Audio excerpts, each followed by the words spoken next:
that time, I had no idea what I was getting myself into. It was supposed to be a quick look around some 5-star mansion retreat. Rumors of sightings and events taking place, scaring the guests off. Now, let me tell you this about myself. I have been doing favors and jobs like this for a while now. People call me up now and then to look around their estates or properties for ghosts or mystical new mobs. Most times, however, it turns out to be people playing games on the villagers or people trying to make money from tourism. I usually check things out for the benefits, which usually include unlimited food, drinks, and an all-access pass to every room and event area. But things didn't go as planned this time around. As I made my way into the estate, though I saw nothing there was an eerie feeling in the air, something I had never felt before in all of my journeys. I checked room by room, but there was nothing around, nothing wrong. The pool room was clear, the main dining room, clear, the upstairs rooms all empty, even the movie theater room, there was nothing to be seen but the vacant rooms of the mansion. Even though I felt as if something was off, I was tired from my journeys. Making it here wasn't so easy. Crossing over the huge body of water is a tiring endeavor. My arms were sore and I was exhausted, so I chose a room, found a bed and went off to sleep. Sometime later I got up from the bed. The air was cold, and unfortunately to my plans of relaxing on the beach, it was raining, not even light rain, straight pouring, and hard storming. I decided since I couldn't go outside and get some fresh air due to the rain, I would go downstairs and see what was on the TV. Of course, when I arrived I found out the power was off to the TV, causing me to stare at the raging storm, replacing my would-be TV time with a lightning show. I begin to consider how lucky I was though, as I continue to gaze outside, recalling the fact that I had just arrived on the same seas that were now raging due to the storm. However, my brain was brought to a complete stop after smelling something very familiar, which sent me into a small panic. What did I smell, you might ask? Fire. So before I knew it, my body motioned into action, trying to follow the source of the smoke. When I passed one of the small dining rooms of the mansion, I found myself standing in front of a small kitchen filled with stone ovens with a single light source coming from the center of the floor, fire. I quickly rushed over to put it out and looked around, for what could have started it.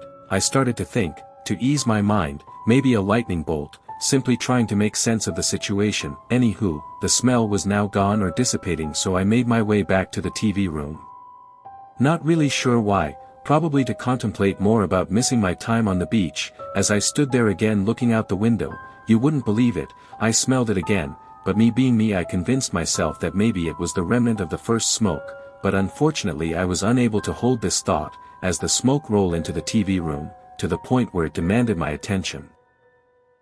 After all, it was my responsibility to look after the retreat, so again, I rush into action, this time just to make sure, headed straight for the kitchen, though when I made it there, the fire was present, but that was not what caught my attention. Weirdly enough to say, stood there frozen, thinking to myself, there must be something wrong with maybe my eyes, or mind. As I continue to stare when at what I perceive to be flint and still floating in the air, the apparent source of the fire. As the fire burned, even though I thought it was an illusion, I motioned for the flint and steel, finding myself waking up in bed to lightning strikes, confused, or I should say beyond confused. For some time, I pondered on what could have happened to me, or what did happen to me, completely baffled.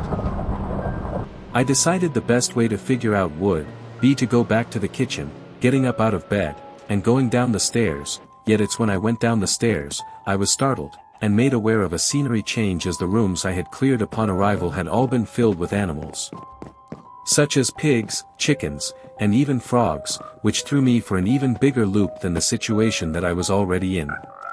Room by room, I traveled, trying my best not to step on the animals scattered on the floor, with the looming thoughts of the flint and steel incident still on my mind, but also there were the constant sounds of animals to deal with as well.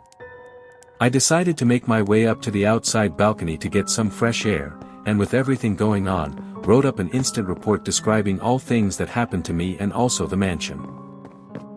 I'd say it only took me about 5 to 7 minutes in full, but when I came back downstairs, all the animals were gone. Now it doesn't take a genius to understand that something wrong was going on here, so I did what came natural. I quickly gathered my things from upstairs and headed out. But I was stopped at the entrance, as I quickly became aware that it spontaneously started to rain again, storming even more so than before. I began to contemplate if I should just go for it, stepping out into the rain and looking towards the stairs leading to the boat dock. That's when I spotted it. It didn't look normal. I hesitated for a moment. At first, it was still, motionless, like me, when I spotted it floating in the air, looking out toward the raging seas. But as I thought to myself, just move your stupid body, and quickly regretted the press for the action, because I did move, however, so did it, and it turned and it made direct eye contact with me. We exchanged looks, mine of prey and its of predator. I began to inch back, and it immediately dropped down from the air and started following me on the ground, pretty fast. Given that I took off running fast, I ran past the bar and dining table area, looking for some place to go. In my mind I thought, I needed to find a place to separate the two of us, but found nothing on eyesight. I remember there was a cellar, or storage room of sorts, downstairs, but I didn't remember an opening to escape. However, it didn't matter, the creature didn't leave me much choice as it continued to follow me, giving me little choice but to go down.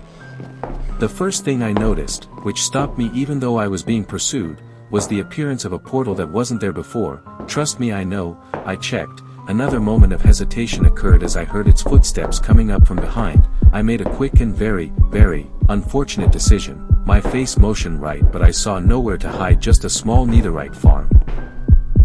The footsteps, getting even closer, as my head turned left, seeing nothing, my body motioned on its own, going straight for the portal. I didn't know where it would take me, I was just out of options here. Some sounds later I was more baffled than I had ever been during this ordeal. I've been through many portals all leading to the nether, but again something was off, something was amiss. I looked around in the room, it all looked exactly the same except, well, what can I say, it looked, turned, age, rotten, like a different dimensional altogether, but same, if that makes sense. Anyways, I knew it was only a matter of time before the creature came through the portal, so I quickly took the opportunity to run upstairs. When I got there, it's like I said, everything looked the same, just different. I made my way past the bar and dining room area, same, just corroded, decomposed, different. To be honest, I wasn't really paying attention to the details. I was running for my life. I kept going until I made it outside. That's when I realized, the air here was thin, the storm was raging, crazy, and I had a really, really bad feeling. To the point everything in my body told me to go back as fast as I could. There was no time to think, in fact I took back off like lighting in the direction I was just fleeing from, but I tell you the feeling was more than I did belong. It was if things were everywhere thushing me. It is as if I had been put in a tub of cold worms, but there was nothing to be seen. When I made it back to the top of the staircase, I saw him. He was just standing there right beside the portal, waiting. He smiled, not a smile of kindness and joy but a smile of gross and evil intent. For a second, he turned his gaze from me, turning back to the portal. And with a single touch, he somehow deactivated the portal, then turned around and began to slowly walk in my direction. I tried to run only to find myself being slowed down by chickens, pigs, and frogs, everything coming to me at once. When I finally made it outside, the place was crawling with mobs. I looked around, completely surrounded. And well, long story short, I tried to get away, and I didn't, and that's how I ended up here. Wait, what? So how are you still alive? How are you still here? Oh yeah, about that.